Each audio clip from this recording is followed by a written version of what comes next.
Olá, esse é o episódio número 10 do podcast Ponto Crítico. Eu sou o Victor Falasca e convido vocês, mais uma vez, para uma reflexão acerca do que está acontecendo com a política brasileira no meio desta pandemia. Vem com a gente!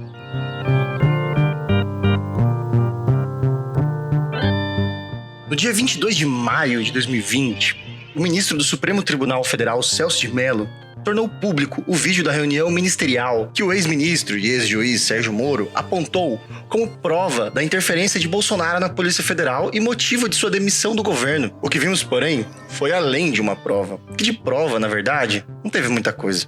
Mas sim uma reunião semelhante ao que vemos em filmes de animações, bastante caricatas, com vilões, entre outras coisas. Difícil dizer que era uma reunião ministerial de um dos 10 países mais ricos do mundo.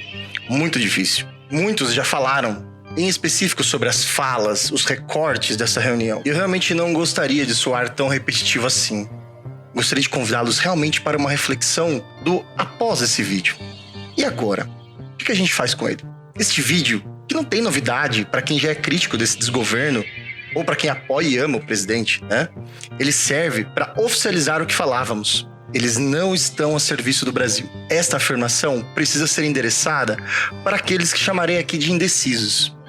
Estes, os indecisos, votaram em Jair Bolsonaro para presidente ou simplesmente anularam o seu voto ou não participaram da eleição de modo geral, não é? Ou votaram no Bolsonaro com medo de mais um governo petista, que pouco realmente conhecia, até mesmo porque muitas dessas pessoas conhecem pouco de política, não é mesmo? Ou simplesmente anularam o voto por outros motivos, ou porque não queria votar no Bolsonaro, ou porque não puderam estar presentes no momento da eleição. A critério de curiosidade, os votos brancos e nulos desta última eleição em 2018 totalizaram um pouco mais de 42 milhões de votos. Para vocês terem uma noção, o Haddad recebeu 47 milhões de votos, enquanto o Bolsonaro recebeu 57 milhões de votos. Em outras palavras, esses 42 milhões de votos fizeram falta, hein?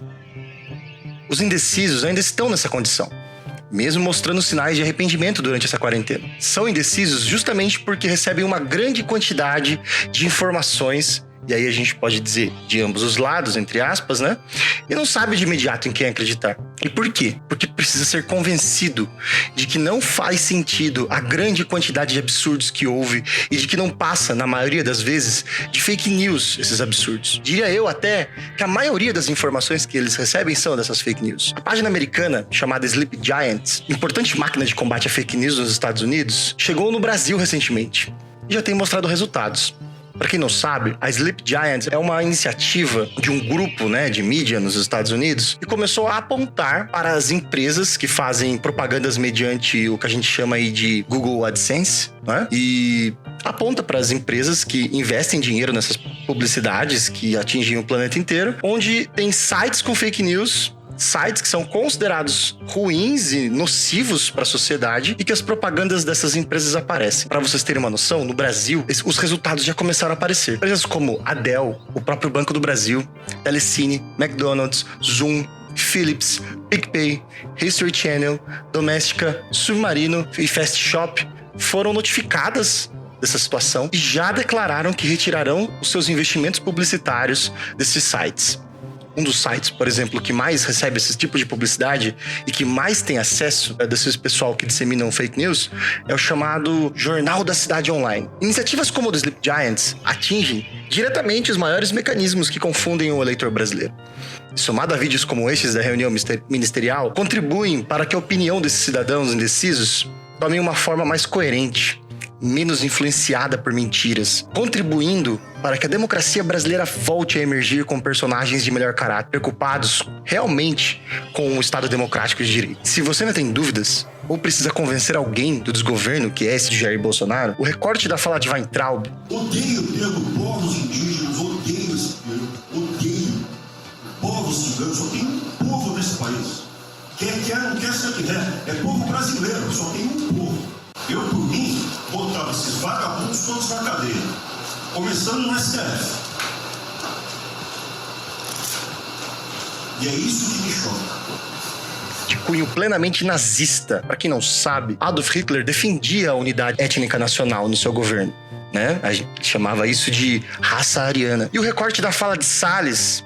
Que o esforço nosso aqui, enquanto estamos nesse momento de tranquilidade no aspecto de cobertura de imprensa, que só fala de Covid, e ir passando a apoiar, e mudando todo o regramento, e simplificando normas de IFAM, de Ministério da Agricultura, de Ministério do Meio Ambiente, de Ministério disso, de Ministério daquilo. Agora é a hora de unir esforços para dar de baseada a simplificação regulatória que nós precisamos, em todos os aspectos. Querendo tirar proveito das mortes de milhares de brasileiros para aprovar leis de desmatamento, tanto a fala do Weintraub quanto a fala do Salles evidenciam uma falta de preparo para governar um país. Mas mais do que isso, também evidenciam a falta de humanidade de quem deveria estar unindo o povo contra a pandemia da Covid-19. Os robôs no Twitter estão, logo no mesmo dia da reunião, alavancando uma narrativa de que esse vídeo foi bom para o Jair Bolsonaro, pois mostra que ele é um político sem máscaras e que isso irá ajudá-lo em sua reeleição, entre outras coisas. Não é verdade. Porém, para que esta mentira não cole nos indecisos, depende de nós e não apoiar esse tipo de narrativa, pois é uma narrativa implantada. Quanto menos dermos ouvidos a essas narrativas implantadas em redes sociais, mais perceberemos que as máscaras que restaram deste governo caiu. E isso tudo é uma grande tentativa desesperada de manter um pouco mais de seguidores do que a gente pode chamar aí de núcleo duro do bolsonarismo. Pois desse núcleo, realmente o diálogo é difícil de sair da narrativa do atual presidente. O diálogo acontece com os brasileiros que ainda têm bom senso e que precisam permanecer na luz do conhecimento, visualizando os absurdos que acontecem e que, infelizmente, ainda estão para acontecer. Precisamos nos unir contra as notícias falsas, contra essa implantação de narrativas que tentam blindar o presidente da forma mais suja possível, pois esconde a verdade dos brasileiros. Não faça parte disso. Até a próxima.